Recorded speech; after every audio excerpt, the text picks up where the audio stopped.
আসসালামু আলাইকুম প্রিয় দর্শক, নিজের আলাপচারিতায় আপনাদের সকলকে আমন্ত্রণ জানাচ্ছি। ক্যালকাটা ডায়ালগস থেকে মনোজ দাস বলছি। বাংলাদেশের একটি ইউটিউব ভিডিও দেখছিলাম। ভিডিওর উপস্থাপক জনৈক ব্যারিস্টার সাহেব, রাজনৈতিকভাবে যিনি আওয়ামী লীগের আদর্শে বিশ্বাসী, তিনি খুব স্পষ্ট করে বললেন একটা কথা, যে বাংলাদেশ বর্তমানে ইসলামী মৌলবাদী জঙ্গি ভারত বিরোধী পাকিস্তানপন্থীদের পুরো দখলে চলে গেছে। দুদিন আগে ঢাকায় ৭১-এর মঞ্চ নামক একটি অনুষ্ঠানে ৭১-এর চেতনার বিরোধী শক্তিরা, মানে জামাত, শিবির এবং অন্যান্য, যাদের মধ্যে বিএনপিরাও আছে, তো তারা যেভাবে অনুষ্ঠানের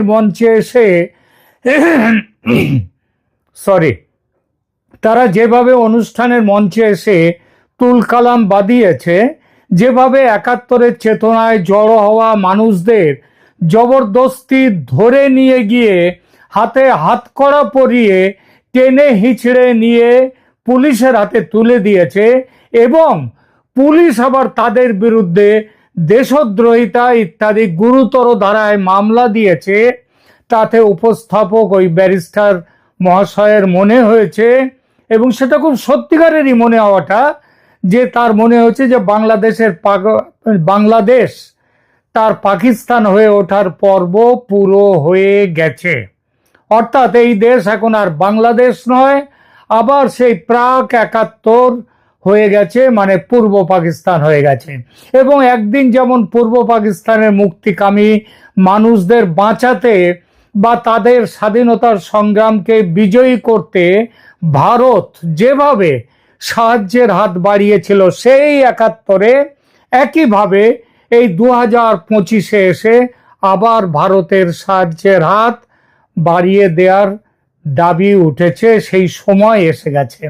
এবং এই দাবির তিনি করে বলেছেন যে এই শুরুর পর্ব হলো সীমান্তের যে বন্ধ দরজা, সেই দরজা খুলে দেয়া, যাতে বাংলাদেশের অত্যাচারিত মানুষ ভারতে আশ্রয় নিতে পারে। এবং তারপরের ব্যাপারটা কিন্তু পরিষ্কার করে না বললেও বুঝে নেওয়া যায় যে তারপরে তারা লড়াই করে আবার ভারতকে মুক্ত করে নেওয়া যাবে। সে বিষয় যদিও তিনি এই ভিডিওতে কিছু বলেননি, তবে ভেবে ধরে নেওয়া যায় হয়তো পরে অন্য কোনো ভিডিওতে বলবেন, বা এটা তার মনের কথা কবে বাইরে আসবে সেটা শুনবার অপেক্ষায় রইলাম আমরা। কারণ বাংলাদেশের ভেতর থেকে কখনোই এই দাবি এখনো ওঠেনি, কিংবা কোনো দল থেকেই ওঠেনি, কোনো জায়গা থেকে, যে ভারতের ভেতর থেকে ভারত থেকে মুক্তিযুদ্ধে পরিচালিত হোক এবং সেই মুক্তিযুদ্ধে বাংলাদেশের মানুষ থাকবেন, এই কথাটা কিন্তু এখনো কোথাও শুনতে পাইনি। আপাতত তিনি শুধু বলেছেন সীমান্তের দরজা খুলে দেয়া। তো সেই বিষয়টা নিয়ে দু চার কথা বলি। কথা সবাই জানি, ৭১-এর গোলমালের সময় ভারত সীমান্তের দরজা একেবারে হাট করে খুলে দিয়েছিল, এবং সে হাট করে খুলে দেওয়ার পর আমি সীমান্ত শহর বসিরহাট থেকে ওই সময়ে আমি চলে গিয়েছিলাম দেখতে যে বাংলাদেশ কেমন আছে, বাংলাদেশ কেমন বলে আমি সাতক্ষীরায় গিয়েছিলাম। তো যাকে বলে একেবারে অবারিত দ্বার ছিল। তখন কত মানুষ দেশ ছেড়ে এসেছিল ভারতে, সেই অবারিত দ্বার দিয়ে একবার তাহলে তথ্য বিশ্লেষণে যাওয়া যাক। ১৯৭১ সালে বাংলাদেশের মুক্তিযুদ্ধের সময় তৎকালীন পূর্ব পাকিস্তান ছিল যে বাংলাদেশ, তার মোট জনসংখ্যা ছিল প্রায় ৭ কোটি।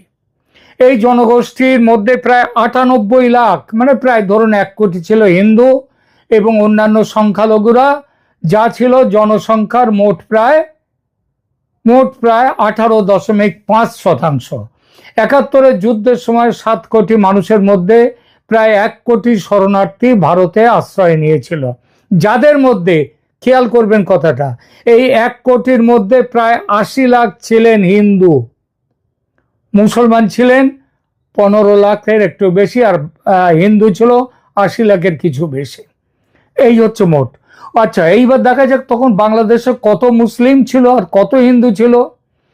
তখন বাংলাদেশে ১৯৬১ সালের আদমশুমারি অনুযায়ী, ওইটাই ছিল সর্বাধুনিক আদমশুমারি 1971 হয়নি। সেই সময় পূর্ব পাকিস্তানে হিন্দুদের সংখ্যা ছিল 94.1 লাখ।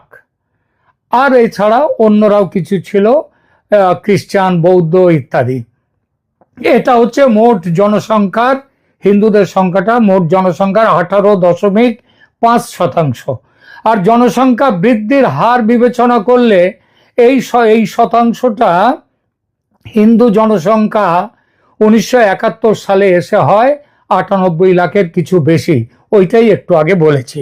সেই সময় পূর্ব পাকিস্তানের মানে 71-এর পূর্ব পাকিস্তানের জনসংখ্যা ছিল 71 নয়, ওই যে 61 সালে। আর 71 থেকে ডিসেম্বর 71 এই সময়ে বাংলাদেশে ছিল কত? প্রায় 7 কোটি হিন্দু সংখ্যা। আমরা 7 কোটি মানুষের মুখ ছিল, তার মধ্যে 6 কোটি ছিল মুসলিম আর 1 কোটি, মোটামুটি হিসাব ধরে নিন 1 কোটি ছিল হিন্দু। তো এই সময় যে পূর্ব পাকিস্তান মুসলমান জনসংখ্যা ছিল ওই যেটা বললাম যে 61 সাল থেকে 71 সালে এসে গিয়ে সেটা বেড়ে গিয়েছে প্রায় 6 কোটি আর 1 কোটি, 7 কোটির মতো সরাসরি ধরা হোক। 71 থেকে ডিসেম্বর, মার্চের 1971 থেকে ডিসেম্বর 1971 পর্যন্ত প্রতিদিন গড়ে প্রায় 10,000 থেকে 50,000 বাঙালি প্রথম দিকে বেশি ছিল, পরের দিকে কম হয়েছে।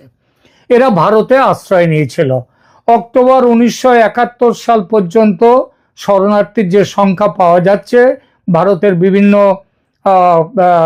পরিসংখ্যানে, সেটার সংখ্যা দাঁড়াচ্ছে 95.4 লাখ শরণার্থী অক্টোবর পর্যন্ত এসেছিল। ডিসেম্বরে গিয়ে সেই সংখ্যাটা দাঁড়িয়েছিল প্রায় 1 কোটি। এইবার আসল কথায় আসে, এই শরণার্থীদের ধর্মীয় বিভাজন ছিল কিরকম?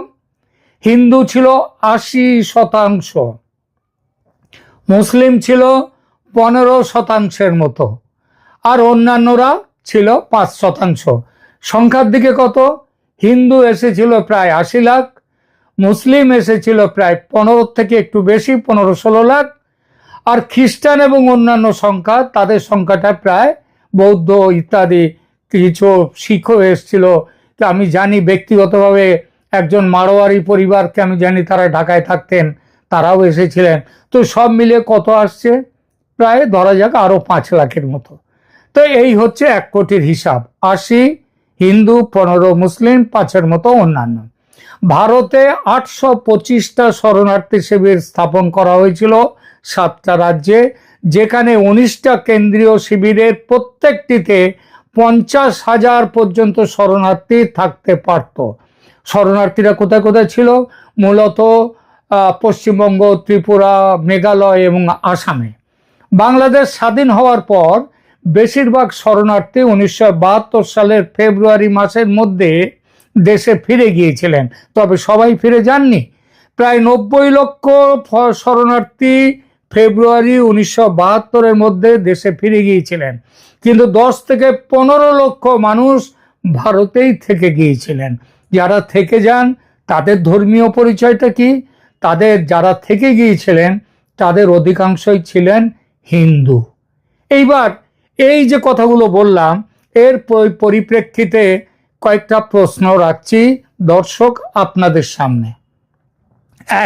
1971 সালে 6 কোটি মুসলমান ছিল বাংলাদেশে, তার মধ্যে মাত্র 15 লক্ষ অর্থাৎ 2.5% কেন দেশ ছাড়লেন? 6 কোটির মধ্যে 15 লাখ মানে 2.5% মুসলমান দেশ ছেড়েছে। আর হিন্দু দেশ ছেড়েছে কত?